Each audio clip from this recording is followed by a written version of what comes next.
Good afternoon, everybody.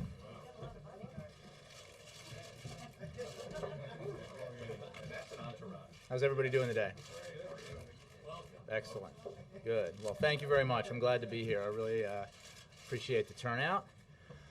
I've never seen this room this crowded. Before we get started today, I have a presidential scheduling update for you. This afternoon, the president will tape television interviews with local television affiliates in Cincinnati, that's WCPO, Richmond, WWBT, and Milwaukee, WTMG, and the Hearst TV conglomerate. It's part of his continued effort to talk to Americans across the country about his budget proposal and how it will prepare our country to win the future. These TV interviews are embargoed until 6 p.m. Eastern, so you can begin refreshing those local TV websites now, which is where you'll be able to get information on what he said in those interviews. And with that, I'd like to go to my briefing. Does he start doing them? I don't have a time for you. It's just this afternoon. Mr. Feller. Thanks. Welcome, Jay. Thank you. I had one question on the news of the day, but before that, I wanted to ask you about, as you see the role of the press secretary, particularly as a former journalist, do you think when you come out here that your primary job, as you see it, is to promote the interests of the president, or is it primarily to provide us with unvarnished information so we can inform the public? Well, Ben, let me tell you this. We obviously all here serve the president. I work for him, and but the press secretary is a unique position within a White House, and not just because I'm a former journalist, because I think every press secretary understood this and understands it. I work to promote the president and the messages he's trying to convey to the American people, but I also work with the press to try to help you do your jobs, to help you cover the White House, cover the administration, and report on what we're doing here. So I think it's been said before that the office that the press secretary has is somewhat symbolically located about halfway between the briefing room and the Oval Office, and I think that says something about what the nature of the job is. That I do work for the president, but I'm also here to help the press understand what we're doing, to give the best information I can give with the help of a great team, and that's what I will try to do. Fair enough. One question on the budget. The president said yesterday in his news conference that what's needed now is an adult conversation, and then later he added that what we need is a reasonable, responsible, and initially probably somewhat quiet and toned down conversation. And I'm wondering whether from the White House end, whether there's a pledge to basically to honor that. Are you guys willing to say we're not going to politicize this spending debate? Look, the president has made clear, I think, as he did yesterday, that he takes very seriously the need to reduce spending in the near term. That's why his budget proposal does things like cut $400 billion over 10 years to reduce spending, to get not just spending but the deficit, which is very important. But he also understands that there needs to be a conversation about a long-term debt, and that needs to be, as he said, an adult conversation where reasonable people from both parties sit down and to talk about this major challenge that we face and ways to deal with it. And I think that needs to be, if we're going to succeed to get there, it needs to be civil and it needs to be reasonable. And I think, as he said, that each side needs to be willing to give. That's what compromise is all about. And remember, last December, we have a template for how this can work, where people thought agreement couldn't be reached. Both sides got together. Each side gave a little bit. Neither side got exactly what it wanted, but the president and the Congress were able to achieve something in the interest of the American people that will help grow the economy, create jobs, make us more competitive in this very competitive 21st century. So we should expect an adult civil tone coming from you? Well, yes, absolutely. Let me go to Reuters. Yes, Jeff. Thanks, Jay. Israel said today that Iranian warships plan to sail through the Suez Canal to Syria. Does the United States view that as a provocation, and how should Israel react? Look, I think our position on Iran in a variety of ways is well known. I would refer you on that specifically to the State Department. I don't have anything for you on the ship in the Suez. Let me follow up with a Mideast question. And there's been a lot of spread of the unrest in Egypt to other areas in the Mideast. The president referred to this issue yesterday and said that leaders of those countries need to get out ahead of the change. Does the White House think the leaders in countries like Libya or Bahrain are ahead of that change? Well, look, as he said, each country is different, and how they respond to the expression of the legitimate aspirations of their people is very important, and they need to do it. They need to do it in a way that reflects what we believe, what the president has said, are these universal values that each government needs to respect.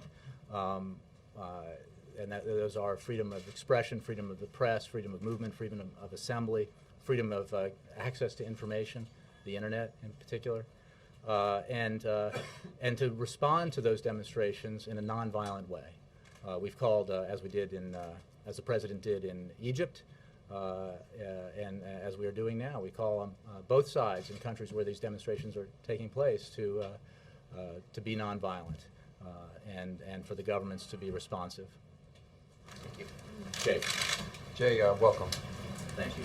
If I borrow money from you to pay off the interest of a debt, it's a 10-year rule. If I borrow money from you to pay off the interest of a debt I owe to Jeff, am I not adding to my debt? Well, without dealing with hypotheticals, why don't you? The president seems to think that That's your question. borrowing money to pay the interest on the debt is not adding to the debt. I don't understand that math. What the president made clear is that we need to get to a place, and his budget absolutely does this, where we are no longer spending more than we're taking in. And what the reality is that we have, like a lot of like some families might have, debt on their credit card with interest rates that have to be contended with. But the first important step to dealing with this issue is getting your regular spending and income in balance so that you are no longer adding to the problem. The interest is something we have to deal with, and interest payments are a major portion of our long-term debt problem that we need to address. But look, it is not an inconsequential deal to propose a budget that cuts as substantially as it does in targeted areas, so that the federal government lives within its means in order to be able to continue to invest in the future, because you have to have economic growth, you have to have job creation if we're going to address this overall long-term problem. I assume when the president calls for an adult conversation, he means that conversation should be forthright, and politicians shouldn't be hiding behind cute language such as, we will not be adding more to the national debt, even if hundreds of billions of dollars are being added to the national debt in interest paid on debt that President Obama helped himself create. Well, the debt has been created over a number of years, as you know, and we came in here with an economic crisis, the likes of which I dare say nobody in this room has ever seen, and which threatened to head straight into a depression if we didn't act. But I also remind you that we inherited that when this administration came into office, this president came into office, an enormous debt that had been piled up in the previous 8 years. And that is part of the problem, and the interest that you're talking about is on that debt as well. But look, I think it's important to step back. The president is put forward a budget that seriously addresses the need to reduce spending, that also protects the key areas that he thinks need to be invested in so that we can remain competitive, grow the economy, create jobs. And he looks forward to working with Republicans and Democrats in Congress to deal with both the budget proposals and the long-term debt. And he thinks that there is reason to believe that we can get this done. Just to button this, you think that we will not be adding more to the national debt is a statement that stands scrutiny? Absolutely. Absolutely. And Jake, we have explained precisely what that means in terms of new spending, getting our spending and income, our income and spending into balance. That is an important step towards dealing with our deficit and our debt. But yeah, Jay, in terms of that, following on that, PolitiFact, which is nonpartisan, both sides tend to agree with this nonpartisan analysis, looked at the very issue of interest on the debt. And they said that if the president's budget passes, annual spending minus interest will equal annual revenue in 2017. So basically, that's the point when the interest on the debt can be put aside. And that basically in the next 6 years, new spending is going to continue to add to the debt. So isn't that adding to the debt? It's not just interest on the debt, it's new spending in the next 6 years. Well, we obviously have our budget proposal, and Jack Lew, the budget director, has been out answering in far greater detail than I can or do on what our budget proposal contains and the assumptions it contains and the numbers it contains. But the president's made very clear what his priorities are here and what the reductions that we're looking to make, and how that really is. It's the only plan out there, and I would remind you, it is the only budget proposal out there right now that reduces spending and brings down the deficit. It is a very serious, reasonable proposal that demonstrates his seriousness about this debate. Right, but when PolitiFact says it's false for the president to say that he's not adding to the debt, it doesn't matter that this White House is still going to continue to make the claim that you're not adding to the debt, even when nonpartisan people have looked at it and said you actually are. Well, look, I would just refer you to the statements of Jack Lew explaining this. I'm not an economist. I know that you've heard phrases like that before, but I'm not, and we absolutely stand by the budget. Okay. On Egypt, yesterday the president said that he said obviously there's a lot of work to be done, but what we've seen so far is positive in terms of the Egyptian government enacting reforms, trying to move towards free and fair elections, etc. A couple hours later, we had this terrible statement put out by CBS saying that one of their journalists was physically and sexually assaulted. What is this government doing to press the Egyptian government for answers about what happened and what they're going to do to bring people to justice? Well, Ed, as you know, during those events, the 18 days, the president made clear that our position was violence was unacceptable, and that specifically harassment, detention, violence against journalists was unacceptable, and that the perpetrators of violence needed to be held accountable, and that remains our position. Right. But we now know at least one case where it happened despite the White House saying, don't do this, don't let this happen. So I'm unclear, what is the White House doing now to get answers from the Egyptian government about exactly what happened, since it doesn't appear that they followed up on your admonitions? Well, again,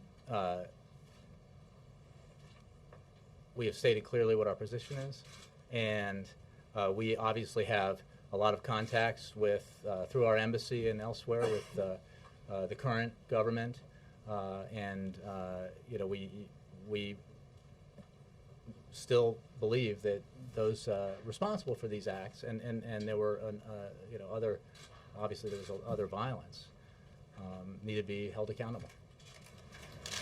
Okay.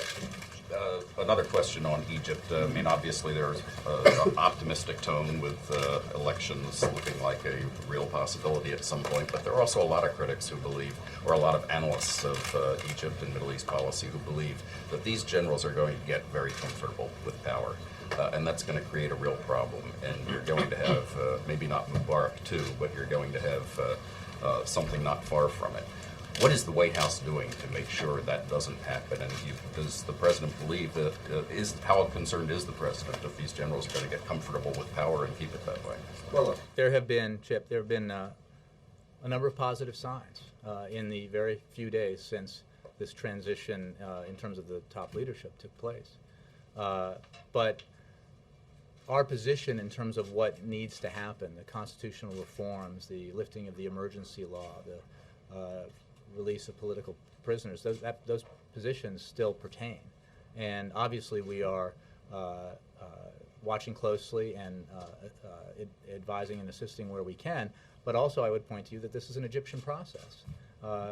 The amazing events that occurred over those 18 days were driven by the Egyptian people from all stripes, from all corners of society, who went out on the streets to air their grievances and make demands for more democratic representation and to be able to participate in the process and to create greater prosperity in Egypt. And we support the Egyptian people now just as we did then, because I think they have made clear that they want a democracy and they want free and fair elections. And we are obviously as on this today as we were in the previous 3 weeks. Is there planning going on for the possibility that they start to settle in? Well, I'm not going to speculate about what may or may not happen. We have, we have seen. Is there planning going on, just in case? I don't have anything for you on that. I think the point is we have seen positive developments. Our positions on what needs to happen remain, and we are obviously working with the Egyptians, in terms of advising and assisting in ways that we can, but it is their process. Is it the president's goal to get entitlement reform this year? Chip, I think this is a process. This is the beginning of a process, but he has said that in the months ahead, this is something that he will be engaged in. But I would never put an end point on the process. Last question. You say we're not adding to the credit card under this budget, but the fact is the total national debt increases. How do you explain to the average American that we're not adding to the credit card? It doesn't sound like double talk to the average person out there. I think again, not being an economist, I will venture to explain the miracle and sometimes the horror of compound interest, and the reality is the interest on the debt is a major portion of the debt that we have to pay and the growth of the debt in future years, and I think Americans understand that. Mike. Jay, this afternoon when the President sits down with the Senate Democratic leadership, is part of the discussion it's time for this adult conversation on entitlements? Sorry, say that again. Is part of the meeting this afternoon with the Senate Democratic leadership about entitlements, moving forward with entitlements? Well, the President is committed to meeting with leadership and members of both parties, both houses, and this is one of those meetings. The Senate Democratic leadership will be here. There'll be staffers there who can discuss our budget proposal. But I think the President just released his budget 2 days ago. I think that is a focus right now. But he, as I've said before, he wants to have the discussion about the long-term debt. But it's important to understand that the budget, needs to move forward, and that addresses the budget issues, and his cuts address the 12% of our spending that's non-security discretionary spending. And in terms of the entitlement reform question, he looks forward to discussions with leaders of both parties and members of both parties on how to move forward. The President reflected on history a bit yesterday, talking about Ronald Reagan with Tip O'Neill and then Bill Clinton with the Republican Congress. Does he believe there's time to get perhaps something done on entitlements before we get into 2012 campaign mode? The President's very confident that if we get together with both sides, members of Congress, the President, that something can be accomplished. And he believes that the approach he's taking by putting forward a budget that is serious about the need to reduce spending, but is also serious about the need to continue to promote economic growth and innovation and infrastructure, building for the future and educating our children, that he has created, helped create an environment where we can have these conversations in a productive way. So I think his seriousness about this issue is very clear, and he wants to work together with members of both parties to get there. Jay, first of all, the interviews with Cincinnati, Richmond, Milwaukee, those are the three media markets of John Boehner, Eric Cantor, Paul Ryan. Coincidence? I think those are important states, important parts of the country, and he's very eager to talk to and reach out to Americans in all parts of the country to explain what he's doing on the budget, explain his vision for the future, the need to reduce spending reasonably, promote economic growth, and invest in the areas that will help us compete in a very competitive environment in the 21st century. The fact that I would they just played say no that those- role, or it did play, Look, or an added benefit? He speaks to, he travels around the country, he has meetings with Americans around the country, and this is just part of that process. You're barely, he's almost smiling. Earlier today, CIA Director Leon Panetta was asked if the U.S. government captured Osama bin Laden, what would happen to him? And he said eventually he'd be moved to Guantanamo. Believe it or not, the very first question Robert Gibbs received at his very first briefing was about the process of closing down Guantanamo. It's your very first briefing. Is it now no longer a main policy goal of this administration to get Guantanamo closed in the first term? Well, the The president. CIA director is saying he's assuming Guantanamo is going to be there to take high-level detainees. Well, look, I think the DNI director has also followed up on that, but I would just point out that the president remains committed to closing the prison at Guantanamo Bay, because as our military commanders have made clear, it's a national security priority to do so. I don't have anything beyond that on it for you. But if the CIA director is using, I mean, does that mean there's no plan B? Where's the I'm not gonna process? I guess where's the speculate- process? I'm not going to speculate about what would happen if we were to capture Osama bin Laden. I can tell you that this government is very focused on bringing to justice perpetrator of the attacks on 9/11. But beyond that, I wouldn't speculate about what would happen. Is there still a process trying to close down Guantanamo? Oh, the president remains committed to closing Guantanamo. Tomorrow, the president is meeting in a private fundraiser, no public events in San Francisco, and overnighting there. It's not a fundraiser. We've learned, is there no politics at all? Dinner. I think the president wants to discuss. Technology leaders, is there any politics being discussed at all with these folks? Are they being asked to help? I think the focus of the discussion is innovation and job creation, and these are, representatives of businesses who know a lot about private sector job growth. Full list of attendees get Yes. released. Okay. Yes. Thank you. Welcome. And by the way, thanks for retiring the pastel ties. No offense to Robert, but that was nice to see a dark tie. Let me go to the second row. Yes. Hi. Welcome. On Social Security, the president repeated yesterday that he is opposed to slashing benefits. When he says slashing benefits, does that mean that he's against significant cuts in spending, or is he, in benefits, or that he's also ruling out any benefit cut whatsoever? I think the president was pretty clear in the State of the Union about his position on this, which is we need, first of all, as all of you know, some of you may even be economists, the Social Security issue is not a deficit, near-term deficit issue. It is a problem with long-term debt.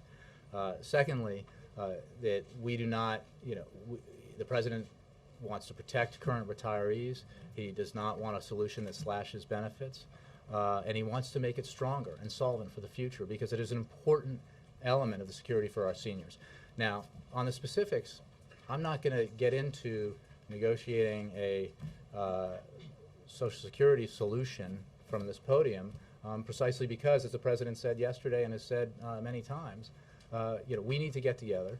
He needs and will get together with leaders of both parties who want to address this issue seriously, entitlement spending in general, and talk about the ways to do that.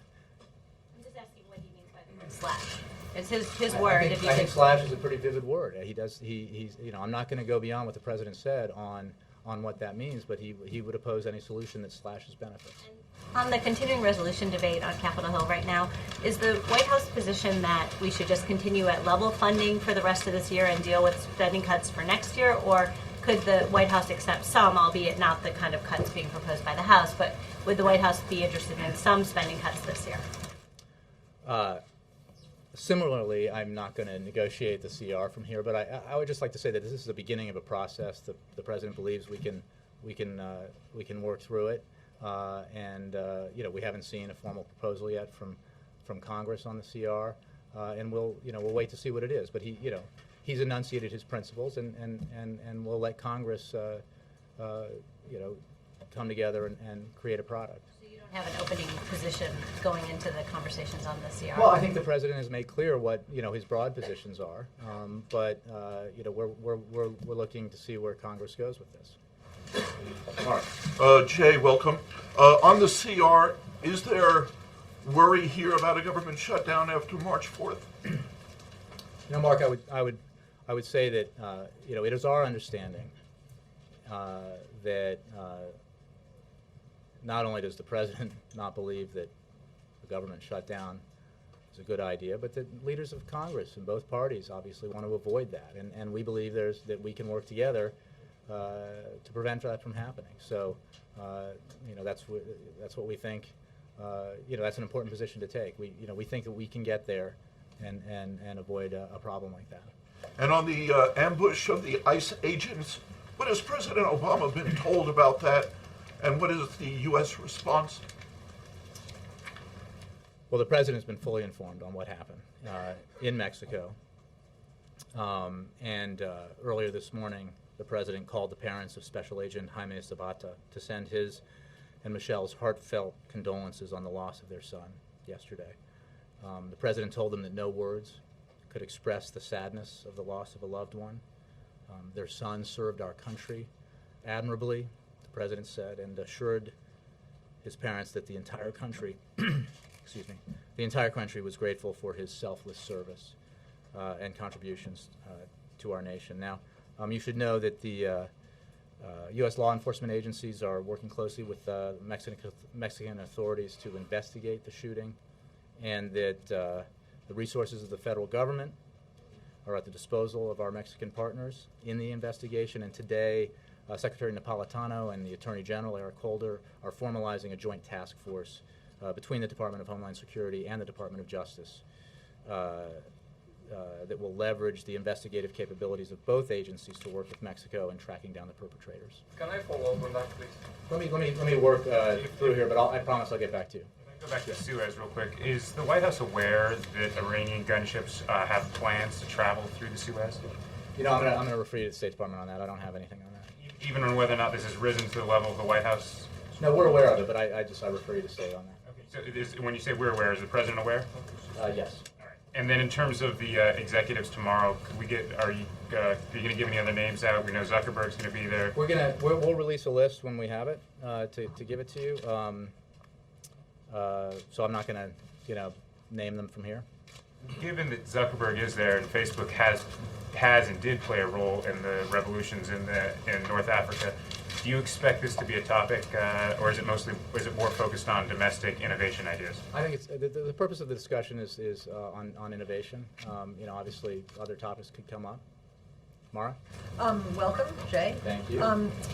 A question about the tone that he wants to foster, and when and if you guys get to talking about entitlement reform. He said he thinks both sides should be practical and not score political points. Now that all three House Republican leaders have said that they are going to offer some kind of entitlement reform or cuts in their 2012 budget, what is the message the president has to Democrats about how they should react when those cuts are released? In other words, does he want them to hold their fire in the interests of creating this atmosphere that he talked about yesterday, or should they let loose? Well, Mara, let me say that the president, as he noted yesterday in the press conference, was glad to see Republican leaders acknowledge, as he did in his State of the Union, that our larger long-term spending issues, deficit and debt issues, cannot be resolved by cuts in 12% of the budget, which is our non-security discretionary spending. And then I would just go back to say that we welcome the conversation about how to address the entitlement issue. And I would remind you that this president has demonstrated his seriousness about the need to reduce healthcare costs. As you know, healthcare costs are one of the big drivers in the deficit and debt. And he did that with the Affordability Care Act, which CBO has said will reduce spending by $230 billion over the first 10 years and $1 trillion over the the 10 years after that. So, and again, we have more cuts, primarily in Medicare in this budget that he laid down. So he has already demonstrated his seriousness about beginning to tackle these issues, and he looks forward to working with members of both parties, Democrats and Republicans, in a calm, reasonable way to address this issue. But for Democrats who are salivating and saying that the Republicans are walking into a trap on this, I mean, I think what does he think the about president, his position has been made clear. He said it yesterday again on how he approaches this issue. He thinks that a solution comes when people are reasonable, willing to sit down, work together in a bipartisan way, give a little, compromise, and that's the only way we can address this issue. And one more question on Social Security. The president used the word slash, but David Plouffe in a conference call used the word slash and reduce benefits. But he also talked about current retirees. Just to make clear, when the president talks about slashing benefits, is he talking about benefits for current retirees? Is he talking about benefits in general? The president's position is clear, and I think David was articulating that yesterday, that we do not believe a solution can harm current retirees. And that's what he was talking about. Barry.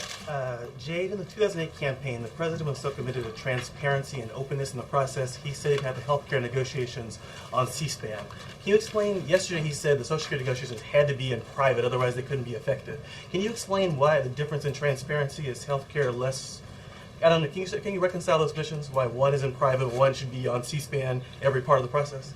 Well, the administration is committed to openness and transparency. We are also committed to getting things done, and I don't think the president said that every discussion about entitlement reform would be held in private, but I think he made clear, as I think some other of the leaders on the Hill have made clear, that one of the lessons we've learned in history, in recent history anyway, about tackling these big, difficult issues is that it helps to have quieter conversations about some of the issues, so that, as the president said, when an agreement is reached, first of all, we can get there, and then we all get into the boat at the same time, so it doesn't tip over.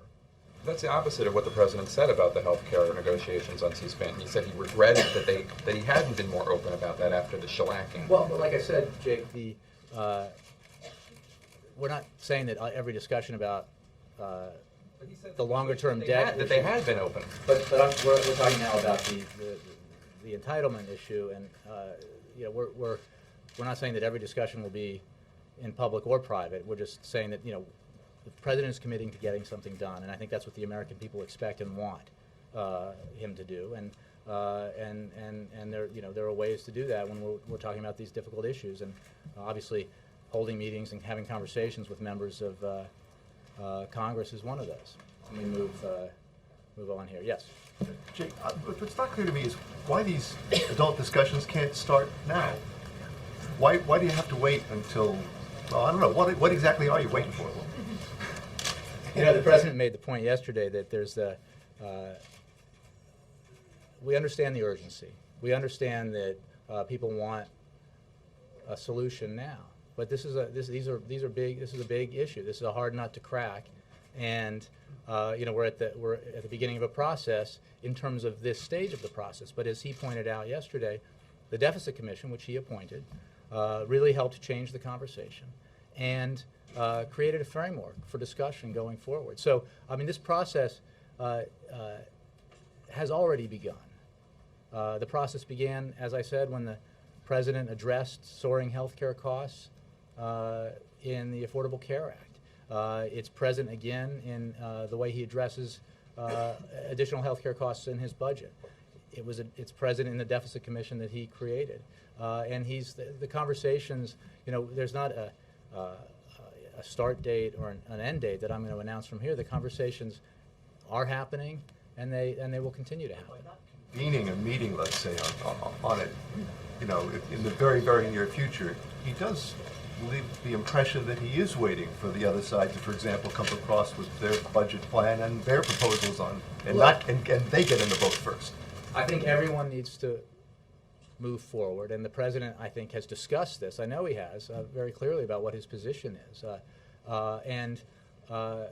he will be having discussions and meetings and conversations on this issue in the weeks and months ahead. I think to announce a big meeting is not necessarily conducive to getting it done, and the president's very serious about getting it done. And I'm sorry, Jackie. Let me do second row here. Yeah. I know, I was going to welcome you. Well, I was looking at you before you didn't. Okay.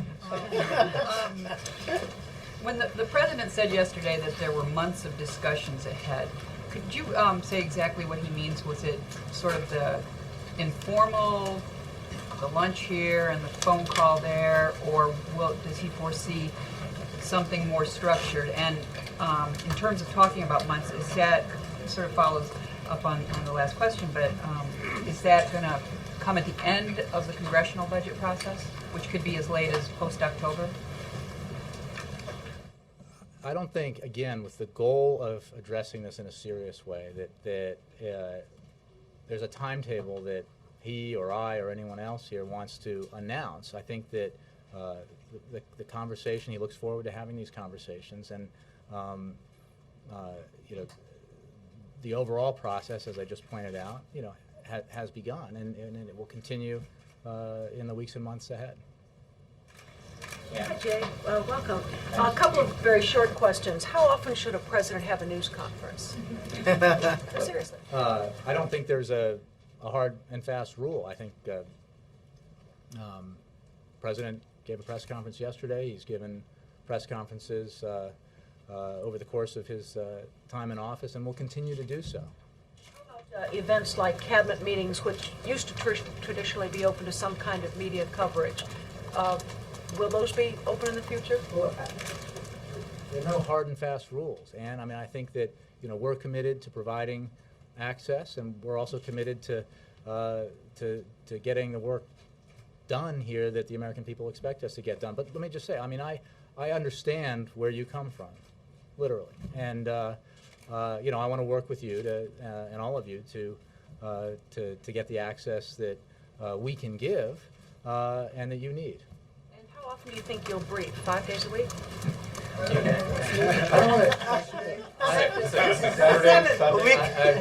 You guys will get so sick of it if I do it that frequently. But I'm committed to briefing, frequently. I don't want to say every day or 5 days a week or 4 or 6.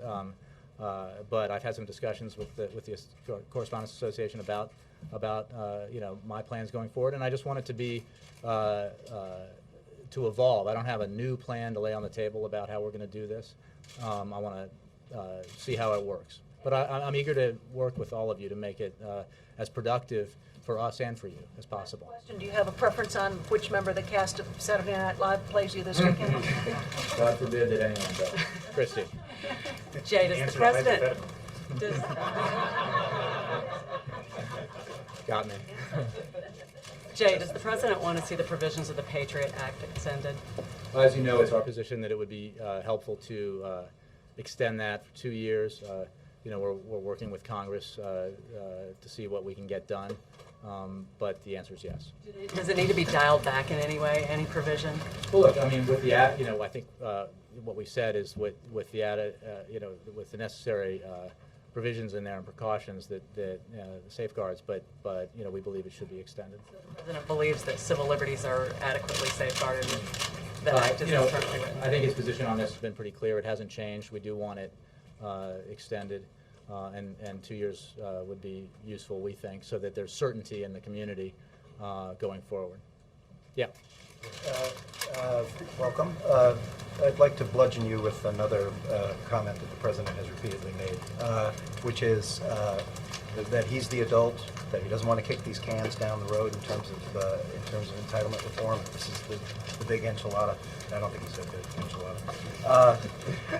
How can you justify that the president hasn't articulated any specific position, or even sort of a general position on any of these entitlement reforms? For instance, he mentioned yesterday that he favored some things in the Deficit Commission report and didn't favor others. Can you maybe articulate for me what his starting position might be based on what he liked in the Deficit Commission? Well, he has articulated a general position. And he's articulated a specific position in terms of the ways in which he has already tackled some of these entitlement issues and the healthcare spending in particular. I mean, you cannot forget that one major element of the Affordable Care Act was to get control of soaring healthcare costs. And I refer you again to the CBO and their projections on those savings over the first 10 and next 10 years. I want to remind you that he said that he believes we need to have an adult conversation, and that means with many adults, and not what he's looking for and what he believes the American people expect is a cooperative, focused, sincere effort towards tackling these difficult issues. What do you think people who say that it's the president's responsibility to lead on this? I think he is. Look, he is leading. He led for 2 years. I mean, this is a president who has done big things. He has tackled hard issues. And again, I would point you to on the issue of reducing health care costs, what he did with the Affordable Care Act. I would point you to the budget proposal he just put on the table, which is it's only in Washington would $400 billion be viewed as not a lot of money. I think in the places that the president travels around the country, they understand, Americans do understand that that's significant money. And they understand this, that this budget proposal will reduce non-security discretionary spending to its lowest level since Dwight Eisenhower was president. I don't want to embarrass people and ask who was alive when Dwight Eisenhower was president, but that was a long time ago, and that is a period that includes Presidents Reagan, Clinton, Bush. You know, this is a long time. So this is a substantial step forward that takes very seriously the need to reduce spending and also to invest so that we can grow, because Americans want this country to grow economically and to be the economic powerhouse in the 21st century that we were in the 20th. I mean the 21st that we were in the 20th. And the only way to do that is to make the key investments in our infrastructure, in innovation, in the industries and the technologies that will drive job creation in the future in America, and in education, so that we have the kind of educated workforce in science and technology and engineering and other areas that we need in order to win the future. Yes, ma'am. Yeah, this old bat was alive when Eisenhower was president. But besides that, two comments really from Republicans lately. And one was Speaker Boehner saying, so be it, about federal jobs being lost, and also the governor of Florida saying he's not going to take federal money now for high-speed rail. Look, we think that's an unfortunate decision, but I think I would refer you to the Department of Transportation. Secretary LaHood has put out a statement about that. Look, this goes right to the essence of what we're talking about here. There's been a lot of bipartisan support for the need to create the kind of modern infrastructure in this country that will enable us to compete. High-speed rail is very much a part of that, and we will make sure that that money is used elsewhere to advance the infrastructure and innovation agenda that is essential for economic growth. Boehner's comment? I'm sorry, say it. Speaker Boehner's comment about so be it in terms of federal job loss? Look, we first of all, his figures were off, but the broader issue is, we are committed, the president is committed to making hard choices, tough choices in terms of spending cuts. He's demonstrated that in his budget, and he's demonstrated it by putting forward cuts and programs that he believes in deeply. But he understands that tough choices need to be made. Yeah. Thanks, Jay. Why does the president support continued public funding of the Corporation for Public Broadcasting in the midst of the calls for belt tightening? What does he think about the Republican efforts to cut CPB funding? And do you think that their interest is primarily fiscal or ideological? Look, I would refer you again. I'm not going to speculate about motivations on any part, but I think we all take seriously, Republicans and Democrats, the need to tighten our belts and live within our means. And the president has put forward a budget that is a roadmap to his priorities, that reduces spending where we can, where it's wasteful, or where it's not absolutely necessary, but maintains spending in areas that we think are important. Let me move around. I just want to clarify, does he think that there is that there's a universal American value in public broadcasting. I mean, he hasn't slashed that budget, so he Well, I presumably think, does. again, the budget represents his priorities, and I think you can read into that. Yes, David. Ohio, Wisconsin, and Virginia are also pretty important states in 2012. Will we be seeing a string of local interviews in similar close states like Pennsylvania or Florida? The president and other officials here, do interviews, regional interviews all the time, all over the country. I want to get you, and then experiment a little bit here, but yeah. Is the White House concerned that the political unrest in Bahrain could make it more difficult for the U.S. allied government to support the Fifth Fleet's base there? Well, look, what the president believes, the administration believes, is that Bahrain, like all the countries in the region, needs to respect the universal rights of its citizens, their right to protest, the right to have their grievances heard, and that they should refrain from violence on both sides. And we are obviously watching events in Bahrain and around the region very closely. But our position on all the countries is the same at the universal rights level. Yeah. Okay. If the president is committed to making big budget choices, this is a tough budget and so on, why have all of his public events since the State of the Union been not about budget cutting, but spending? Does it exacerbate this perception that he's more enamored with spending than he is with cutting? Well, again, I would point you to the budget, Savannah. It's very clear, and he's talked very clearly about it in the State of the Union, in his press conference, other venues, in his weekly radio address, and we're talking about priorities that have to coexist together. You have to cut spending where we can to live within our means, but invest where it's absolutely necessary so the economy grows and that we're competitive in the future. I think you could maybe count the words, but that he's addressed, that he's dedicated to each issue, I think it would be very much in balance because both are essential priorities. Does the president have concerns about his relationship with the press? No, I think he feels that he has a very good relationship with the press and that you guys do an important work. No, not at all. Sam. Yes, two questions. One is, there are reasonable, well-respected people, not just economists, who say that now is not the time to tighten your belt, that while you're at the end of a recession, you shouldn't be making these cuts, even if you are investing elsewhere. Is that, what's wrong with that logic? And then I'll ask the follow-up one to that. Well, Sam, I would point to our logic, to the president's logic, which is that we need to live within our means, we need to reduce spending, we need to demonstrate our seriousness about that, but we also need to invest where it's essential. And we feel that we need to be careful about cuts so that we don't threaten the recovery, that we don't threaten growth, that we don't threaten our national security. But we obviously agree with others that spending cuts are necessary. The follow-up question had to do with the high-speed rail. You hinted that we will make sure that money is used elsewhere.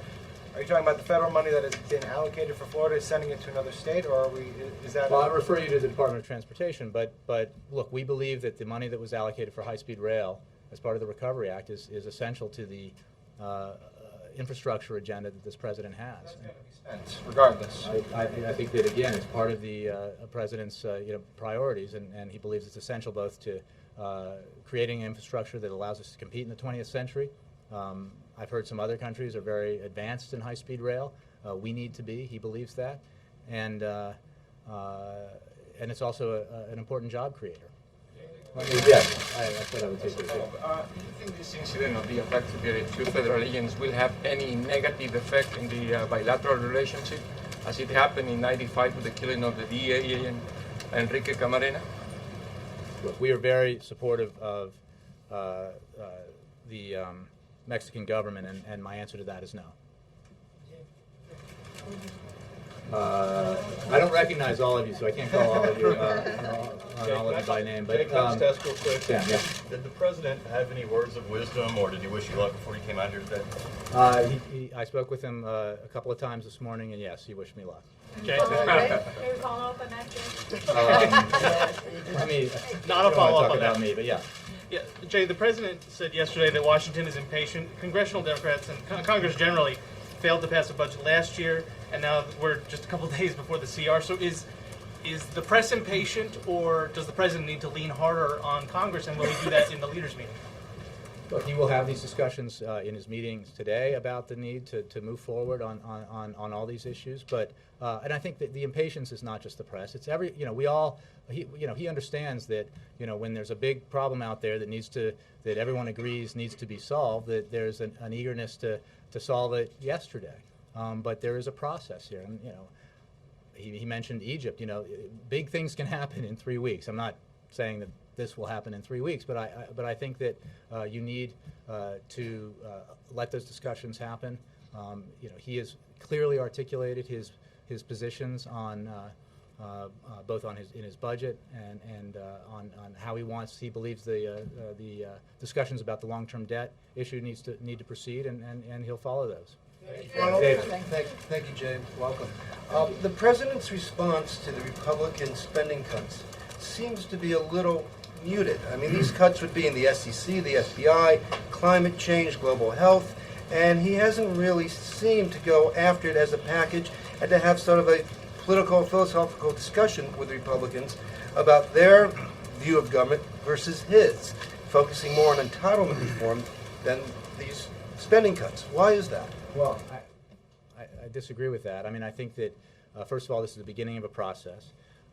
He's committed to cutting spending and reducing the deficit, and that's why he put forward a tough budget. But he's also made clear that, like families around the country who are making tough decisions about their family budget, that we need to tighten our belts where we can, but we have to do that in order to preserve the ability to invest in the future. And he's made very clear that that those investments are important, and protecting those investments are important, because we do not want to create a situation where we stymie economic growth or limit our ability to create jobs. But does he think that the Republican cuts are dangerous? Not ones going after your investments, but going after things like the SEC and the climate change programs? Without getting into specifics, I think that the president has made clear that he doesn't, we cannot support arbitrary or irresponsible or deep cuts that undermine our ability to grow the economy or create jobs or win the future or harm our national security or other essential functions of government. So, I would leave it at that. I'm going to take one more here, and I will see you tomorrow, Cheryl. Thank you. On corporate tax reform, Secretary Geithner this morning said he was looking for a consensus on that. Is there any timetable on when that needs to get done, and will that be part of the conversation with entitlement reforms, or will that be separate? Well, I don't have a timetable for you. The president laid out in the State of the Union address that he believes it's important to simplify and lower the tax rate in a revenue-neutral way for corporations, to make America, again, all part of this goal of making America competitive, growing the economy in the 21st century. But I don't have a timetable, and I think these are separate issues, but the conversations will occur in the same general time frame. That's it. Thank you, guys. Thank you, Derek. Was it as bad as you feared? It was better than I ever could have imagined. Which side do you prefer being on? I like it up here.